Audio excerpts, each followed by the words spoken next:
All right, today I'm going to watch for the first time a scene that has a piece of music that I wrote in it from a TV show called Lego Masters.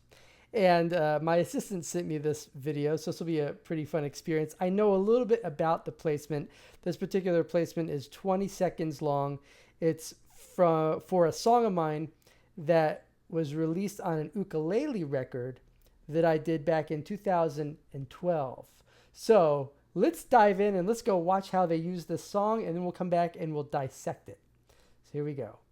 Allison, Melanie, you're up. Together you can party on our musicianship, serenading the seas with song. And you can join Rocktopus as he plays the keys. I would have loved that, almost like you reverse those ukuleles, it elevated that octopus, and it would allow that whole scene to be visible. Jordan, Chris, you guys got to keep the party going. All right, so I remember that song very well. A little backstory on this piece of music is it came from a record that I recorded called Ukulele.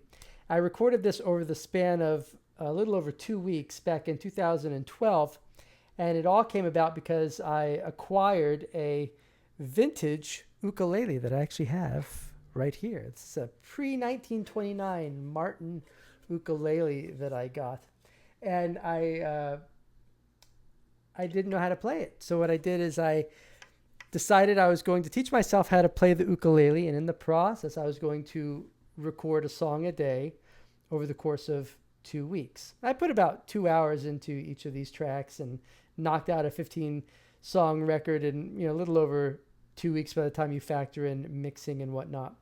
And at that time, 2012, there were a lot of commercials using ukulele music. It was almost as if every other commercial had a ukulele track in it. And so when I released that record, that's what happened. I started landing some commercials, some very big commercials. So Kraft Macaroni and Cheese was one in particular. I believe I had a Mazda commercial also off of this album, and various other brand promos. But let's listen to the actual song. This actual track is a little over 2 minutes long. And the way that it was used in this particular scene for Lego Masters is they just really used the intro. They used the intro and then they just tagged the ending hit. So let's listen to the actual song.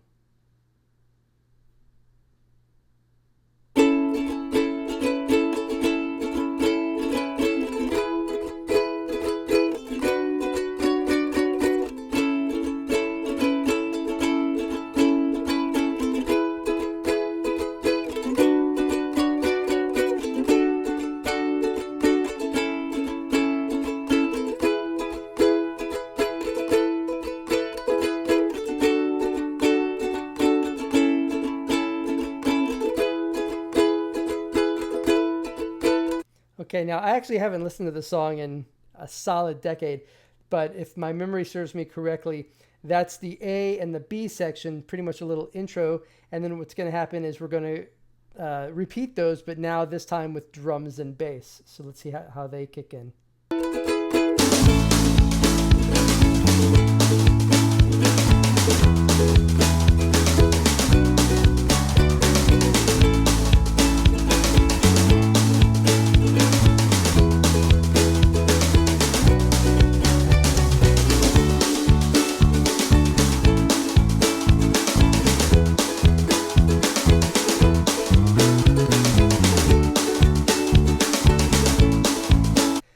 The layout of this track is actually very simple now that I'm listening to it.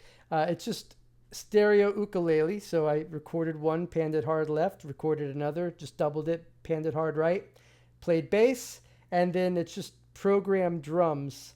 And I believe all of these drums are actually mixed individually, if I recall correctly. So there's probably 8 to 10 individual drum tracks, plus bass, plus the ukuleles. That brings us up to about 13 instrument tracks in this song thus far.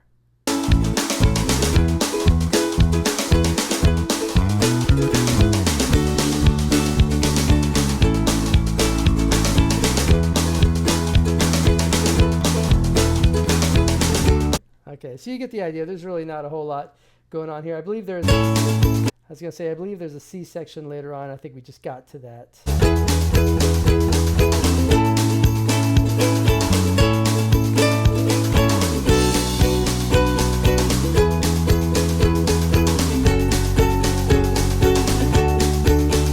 Yeah, so this would be the C section part.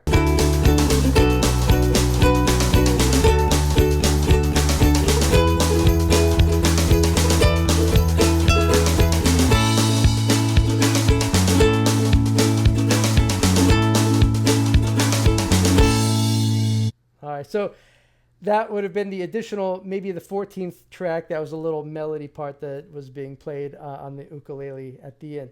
But if we go back and we dissect the use of this piece in this clip here, I believe we had 2 full bars at the top before the drums kicked in. Let's see if I'm correct on that. And then it just stayed with that basic A section until the tag. You're up. Together you can party on our musicianship, serenading the seas with song. Yeah, so 2 bars and then the drums kicked in. So the editor really smushed the intro together from the original. And you can join Rocktopus as he plays the keys. I would have loved that, almost like you reverse those ukuleles, it elevated that octopus, and it would allow that whole scene to be visible. So really only 6 bars of music once everything kicks in. So it's a total of really 8 bars. So not that much of that piece got used here, but it fits the scene perfectly. I don't really know what they're doing. They made a Lego boat or something like that with an octopus and ukuleles. And of course, I guess if you're going to have ukuleles on a Lego boat, you have to have ukulele music. What's particularly interesting about this particular usage, and one of the things I think that has allowed me to do really well with placements over the years, is I write a lot of instrumental music that stays out of the way of the dialogue. And as you're listening to this track, it does not compete at all with the voiceover. Seas with song. And you can join Rocktopus as he plays the keys. I would have loved that, almost like you reverse those ukuleles. When the dialogue has its spot above the track, very, very easily, and you can understand it very clearly.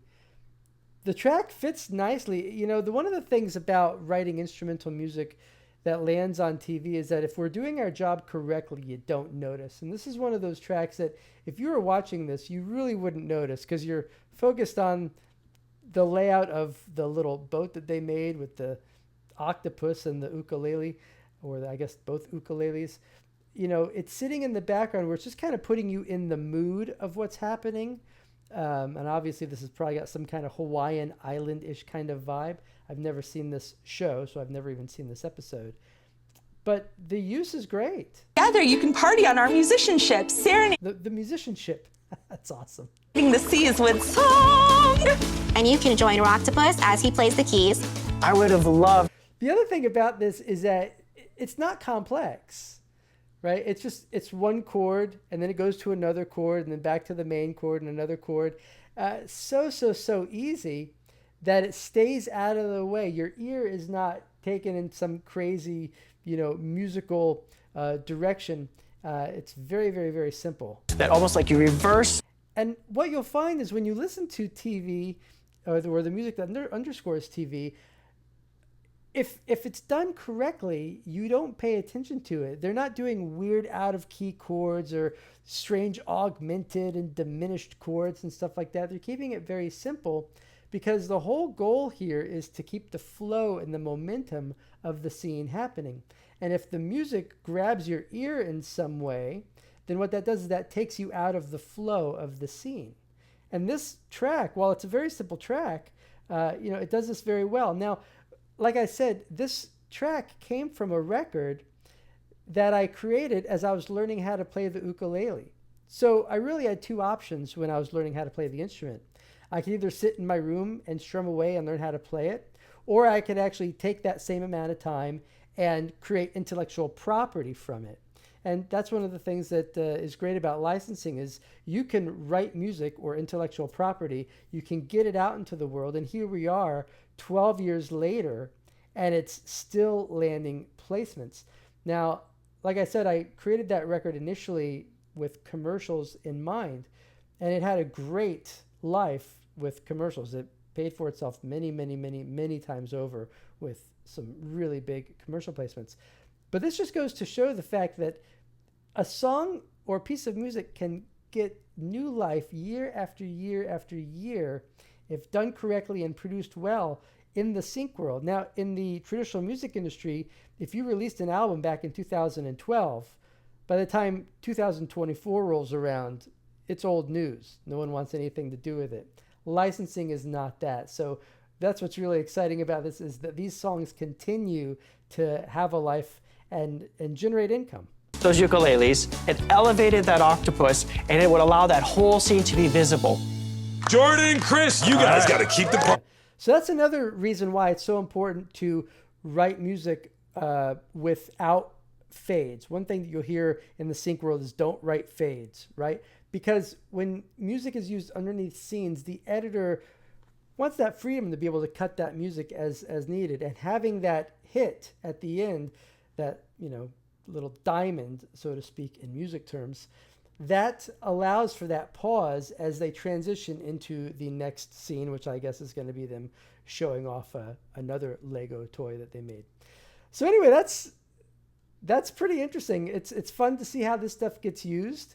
I've never seen this before. Lego Masters, I guess that's a show worth checking out. And that's another one of the fun things about licensing, is my songs are on shows that I've never seen ever in my life, in other countries that I've never seen or heard of. And this is a great example of that. I've never seen this show, but it's fun to now be a part of it in some small capacity. So I hope this video was informative and inspiring for you. And if you have an ukulele, maybe it's time to break it out and crank out some songs. All right, we'll see you later. If you're interested in getting your songs into your favorite films, TV shows, commercials, trailers, and video games, you're going to want to check out the free guide below.